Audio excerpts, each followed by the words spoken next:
नमस्कार दोस्तों, आप देख रहे हैं सीके न्यूज़ शोगामा की आवाज़। जनपद मुजफ्फरनगर के जिलाधिकारी कार्यालय पर जिला आर्य प्रतिनिधि सभा के द्वारा प्रदर्शन करते हुए ज्ञापन मुख्यमंत्री के नाम जिलाधिकारी अरविंद मल्लप्पा बंगारी को सौंपा गया, जिसमें उन्होंने कहा कि जनपद मुजफ्फरनगर सहित उत्तर प्रदेश में आर्य समाज की जमीनों पर भूमाफियाओं ने कब्जा किया हुआ है, जिसको लेकर वो मांग करते हैं कि उनकी जमीनों को भूमाफियाओं से मुक्त कराया जाए। और उन्होंने आगे कहा कि उत्तर प्रदेश में राष्ट्रीय शिक्षा नीति हो और संस्कृत भाषा का मुख्य रूप से सभी को ज्ञान कराया जाए और सभी का एक ड्रेस कोड को एक ही पुस्तक हो, जिस कारण शिक्षा में किसी को भी परेशानी ना हो। अनूप सिंह राठी आर्य, मंत्री जिला आर्य प्रतिनिधि सभा मुजफ्फरनगर। आज हमारी मांगे 9 मांगे हैं।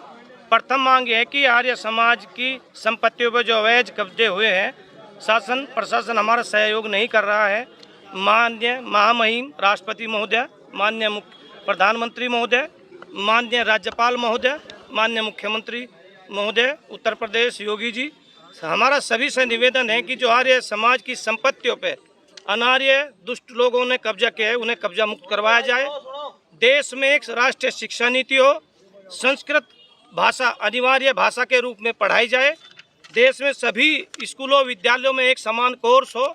जो डीएवी स्कूल हैं उनके नाम बच्चों को नहीं पता है कि पूरा नाम क्या है, उनके पूरे नाम उनके पटल पर दयानंद एंग्लो वैदिक लिखवाए जाएं। देश में सभी विद्यालयों स्कूलों महाविद्यालयों में एक शिक्षा नीति हो, एक ड्रेस कोड हो, एक समान कोर्स हो और महर्षि दयानंद सरस्वती जी के नाम पर राष्ट्रीय मार्ग, राज्य राजमार्ग के भी नाम रखे जाए अन्य महापुरुषों की तरह, और उनके नाम पर भी योजना चलाई जाए और जनसंख्या नियंत्रण कानून प्रभावी रूप से लागू किया जाए। यही हमारी सब मांगे हैं और हमारा शासन प्रशासन माननीय महामहिम राष्ट्रपति महोदय जी से, माननीय प्रधानमंत्री महोदय जी से, महामहिम राज्यपाल उत्तर प्रदेश जी से, माननीय मुख्यमंत्री योगी जी से, सभी से हमारा निवेदन है कि हमारी मांगों पर विचार करें, हमारा सहयोग करें। अन्यथा इससे भी 20 गुना, अब की बार हजारों में है, फिर लाखों में हम सड़कों पर उतरेंगे। अगर हमारा सहयोग नहीं होता, आर्य समाज की संपत्तियों पर कब्जे अवैध नहीं हटवाए जाते। कब्जे क्या अवैध कब्जे कौन लोग हैं? कुछ अनार्य लोग हैं जिन्होंने कब्जे किए हैं। उसमें उत्तर प्रदेश सरकार के 2 मंत्री भी हैं जिन्होंने समाजों की संपत्ति पर अवैध कब्जे किए हैं। नाम बता सकते हैं मंत्री जी को? मंत्री जी का नाम मैं बताना नहीं चाहूँगा, पता है, सबको मालूम है। कुछ बातें बताने की नहीं होती, समझने की होती हैं।